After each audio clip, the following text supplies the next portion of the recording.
temos mais oradores que espaço na primeira linha. Portanto, o que eu iria fazer é ir chamar depois ao mundo e no final, quando houver perguntas, então. Queria também anunciar que estava previsto, há uma substituição no primeiro orador, que era um colega holandês, que será substituído. São dois, que ligados à Philips. Um deles será substituído pelo Dr. Rosemary Bronkhorst e o segundo pelo engenheiro Costa Brás. Ora bem, esta segunda parte, na primeira parte, tiveram um pouco a ideia conceptual de como, dos desejos, em alguns casos as concretizações do que nós entendemos por ser uma cidade inteligente e qual é a via que nós vamos inevitavelmente concorrer. Gosto ou não se gosta, os governos queiram ou não queiram, entre emprego e desemprego não há grandes alterações a ter. Aliás, ocorre-me subitamente, na situação atual do país, lembro-me sempre de um grande amigo que foi presidente da Sociedade Americana de Engenheiros Mecânicos, que dizia sempre, que tinha como mote no ano em que foi presidente da associação, o mote era este: Long Life Learning for Long Life Employment. E nós temos esquecido que sem aprendizagem ao longo de toda a vida, não há possibilidade de manter o emprego durante toda a vida. Ora, nós estamos nessa linha. Por mais que a gente queira resistir, as coisas acabam por se impor, e eu, com os anos que já tenho, já assisti a muitas coisas dessas.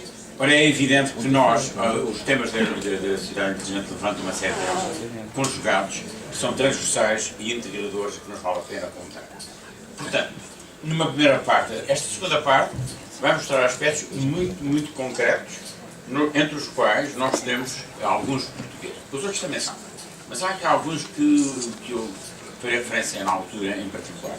Ou seja, nós passamos esta segunda e depois, na parte da tarde, continuarão no sentido de apresentação de ferramentas que mostram que nós não estamos a falar em fantasias nem ao mundo virtual, nós estamos no mundo muito real, com ferramentas capazes de atuar já nesse mundo real.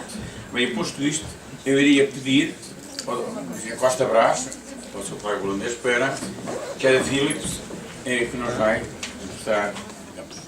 Faça favor. Bom dia a todos. Holandês. Muito obrigado, professor. Meu nome é António Costa Brás. Estou na Philips há cerca de 21 anos e ligado a esta área de iluminação há 23 e neste momento tenho a responsabilidade da direção da área de projetos e luminárias para Portugal, nomeadamente para a Indalux e para Philips, que faz parte também do processo de integração que nós temos a decorrer neste momento.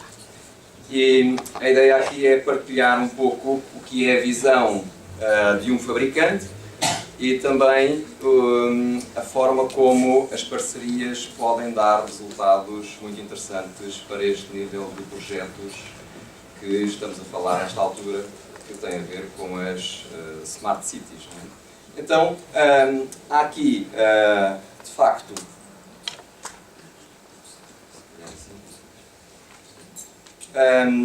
o que nós temos nesta altura, eu acho que... Okay. Quando falamos de iluminação pública, o que nós temos nesta altura é, por ela estar completamente interconectada, ela contribui, obviamente, de sobremaneira para a saúde e bem-estar das populações. Obviamente que estas novas tecnologias implicam que haja uma revisão das técnicas de iluminação e só assim é que podemos constituir a base para aquilo que nós chamamos a cidade inteligente e integrada. E obviamente que também o facto da iluminação estar numa era de digitalização, isto vem também fazer com que nós possamos poupar recursos e melhorar, criar elementos de poupança para estas instalações. Nós temos, nesta fase dos LEDs e também para dar um pouco mais de espaço à explicação do que é o caso concreto de Almer para a Rosemary, que depois nos vai apresentar o caso concreto, porque ela está muito mais próxima do projeto. nós nesta fase assistimos a uma grande transformação da iluminação com a migração para a tecnologia LED. Também é verdade que na maior parte dos casos falar só de migração para LED não é uma medida suficiente, portanto é necessário adicionar mais medidas que possam dar ganhos de energia. Nem tão pouco o LED é a única solução para a iluminação e, portanto, o LED não é a salvação do mundo em termos energéticos para a iluminação pública. E, portanto, existem medidas de adaptação e medidas de economia de energia que podem estar associadas a outras tecnologias e que podem trazer, vamos dizer, performances e não medidas que possam, pura e simplesmente, fazer substituição de equipamentos para uma tecnologia que não está na base dos ganhos concretos. E, portanto, aqui, quando falamos de outras medidas, podemos falar também de luz que pode ser chamada de luz adaptada, luz adaptativa, enfim, há aqui uma série de conceitos que podemos introduzir neste processo. Nesta altura, e se nós utilizarmos também associado à mudança de tecnologia, associado àquilo que podem ser os elementos de maior ganhos de performance, se associarmos também a possibilidade de controlar à distância os pontos de luz, como já aqui foi referido, e esta de facto é, vamos dizer, um caminho a seguir, mas que nenhum país comportará a cobertura de 100% de todos os sistemas, portanto nenhum país vai comportar estar em telegestão com todo o seu sistema de iluminação pública, até porque, do ponto de vista técnico-económico, não é a melhor solução. Nós teremos, certamente, algumas áreas de uma cidade ou de um município em que a telegestão é fundamental em zonas de maior densidade urbana fazer um controle absoluto do processo, em zonas de maior risco de segurança fazer um controle absoluto do processo, mas em zonas rurais, em zonas onde nós podemos perfeitamente utilizar tecnologias que funcionam standalone, não é necessário, é muito dispendioso para o efeito que produz, nós estamos a utilizar um sistema de telegestão. E, portanto, há aqui uma série de, vamos dizer, conceitos que estão a introduzir preconceitos e que é necessário que os players todos do mercado possam ir adequando este tipo de linguagem para não se cair naquilo que é uma linguagem que possa estar a introduzir, vamos dizer, elementos que não são os mais corretos e, portanto, às tantas, tudo fica com a mesma bitola e, na realidade, estamos a falar de aplicações completamente distintas. É verdade também que com os sistemas de controlo, utilizando a tecnologia LED, ficam mais facilitados, vamos dizer. Uma vez que estamos a utilizar a tecnologia digital, estes sistemas de controlo ficam muito mais facilitada a sua aplicação. Também permitem ganhos e comodidades. Portanto, há neste momento aplicações ligadas à telegestão que nos permitem fazer um controle absoluto de todas as instalações e, mesmo que não seja com acionamento à distância ou controle à distância, nós podemos controlar depois, em vez de ser ponto a ponto, podemos controlar quadro a quadro, ou bastidor a bastidor, ou PT a PT, e, portanto, há uma série de mecanismos que nos permitem otimizar as instalações sem ser necessário, de facto, utilizar a telegestão ponto a ponto. Também, a iluminação estando ligada, obviamente, vamos dizer que constitui um elemento que por si só já existe ali, se ela estiver interconectada com acessos à internet e coisas do género, nós teremos, obviamente um potencial, vamos dizer, suporte para uma série de elementos verticais que podem ser utilizados nas cidades. Nós temos também, em relação à interoperabilidade dos sistemas, podemos tornar mais evidentes. Muitas vezes nós temos as eficiências e não conseguimos torná-las evidentes, e esta questão vai nos permitir também tornar evidentes todas as eficiências que estamos a ganhar nas instalações. Também é verdade que quando passarmos para sistemas, e também aqui nenhuma cidade, nenhum município aguentará um esforço de investimento para colocar a luz adaptada a todas as circunstâncias, portanto vamos dizer que teremos estas aplicações quando elas assim justifiquem, para que nós possamos de facto, e temos já muitos casos em funcionamento, os últimos dados recebidos de Rivas davam-nos a indicação de que uma zona de grande densidade urbana, onde há muita gente a passear a pé, onde é uma zona pedonal, em mais de 80% do tempo a iluminação está a menos de 20% do consumo e, portanto, aqui, como dizia o Sr. Professor há pouco,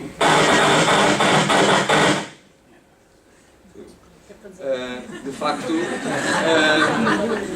vai pisar alguma coisa, de facto nós temos a possibilidade de ter exatamente a leitura correta de quais são os consumos que estão a ocorrer em cada momento e daí podermos tirar todas as evidências de como o sistema é mais útil ou menos útil. Nós aqui, e esta parte é mais importante provavelmente porque tem a ver com modificações de mentalidades e adequações de processos. Dizia a Sra. Engenheira Ana Dias, né, que é de facto muito importante que nós possamos ter as tecnologias, mas depois estar adequados à utilização das mesmas. Mas isto às vezes não é só a vontade das pessoas. De facto, há organismos, há entidades e há comunidades. Falamos, por exemplo, da comunidade de lighting, da comunidade de iluminação, as pessoas que estão mais ligadas à especialidade da iluminação, em conjunto com as distribuidoras elétricas, que em alguns casos fazem alguma regulação do processo, em conjunto com entidades oficiais, em conjunto com agências de energia, em conjunto com entidades governamentais, têm de ser criadas as condições para esta mudança. Se esta mudança não ocorrer, vou dar um exemplo, se a iluminação pública em Portugal mantiver o nível de regulação que tem neste momento com os mesmos processos, jamais Portugal irá evoluir para uma situação, passo a expressão, evolutiva tecnologicamente. Ou seja, nós temos hoje em Portugal uma oportunidade enorme para ter eficiência energética para a iluminação pública por uma razão muito simples, é que durante anos e anos fomos colocando era assim que estaria regulamentado o sistema, fomos alimentando o nosso parque de luminárias com luminárias do quase mais barato que havia no mercado. Portanto, sendo as mais baratas que havia no mercado, dificilmente seriam as mais eficientes. Portanto, existe nesta altura uma oportunidade enorme justamente porque fomos alimentando ineficiências. Nesta altura, estamos todos e todas as entidades, incluindo a entidade que tem a manutenção, mais de 98% da manutenção da iluminação pública em Portugal, empenhadíssima em recuperar. É evidente que temos algum tempo de atraso, mas estamos em condições de recuperar. O que não recuperamos, e vamos recuperar certamente, porque existem vontades nesse sentido, é que se criem as condições para a mudança e que se criem elementos abertos para a utilização de novas tecnologias, novos procedimentos e novos processos. E esta abertura à tecnologia não pode estar asfixiada por normalizações que inibem, obviamente, a evolução. Portanto, também é verdade que temos que dedicar alguns recursos para a investigação e é verdade que teremos, e aqui estão dois exemplos, que é o TOLC e a parte da interação da luz com os veículos. Portanto, existem vários standards que estão a ser criados e que já vão sendo elementos de discussão a nível internacional e que, obviamente, todas estas entidades têm de adequar o seu processo.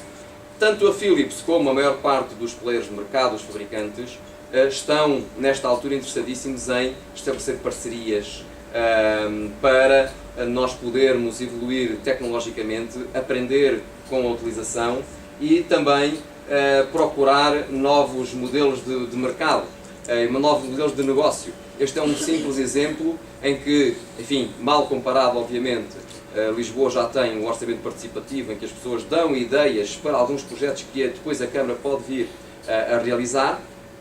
Este é um caso de um projeto em que as pessoas podem mesmo investir num projeto da sua cidade. E então, em alguns casos, quando nós temos um donativo, isto pode ser visto, o The Bay Lights é a ponte em São Francisco, em que nós vamos ter uma iluminação desenhada. Então há um consórcio criado que contratou um conjunto de arquitetos para fazer este projeto, e este projeto está a ser patrocinado por players como a Philips e como outros fabricantes, e também pela população. A população está a investir neste processo. Em alguns casos, o cidadão tem um simples elemento de recordação, um gift qualquer. Noutros casos, tem direito a uma mensagem que fica durante X tempo, porque aparece o nome dele, ou com uma mensagem qualquer com um familiar dele na ponte, porque a ponte vai comunicar em termos, quer em termos gráficos, quer em termos de imagem, quer em termos de efeitos luminosos. E, noutros casos, até pode vir a ser partner com maiores benefícios neste projeto. E, portanto, este é um modelo de negócio que está agora a surgir e que vai de encontro um pouco também àquela questão da vizinhança e a maneira como eu sinto que a ponte 25 de Abril também é minha e, portanto, eu posso contribuir para aquela ponte e posso, obviamente, criar algum mecanismo que me possa fazer sentir dono daquilo, não é? Entre aspas.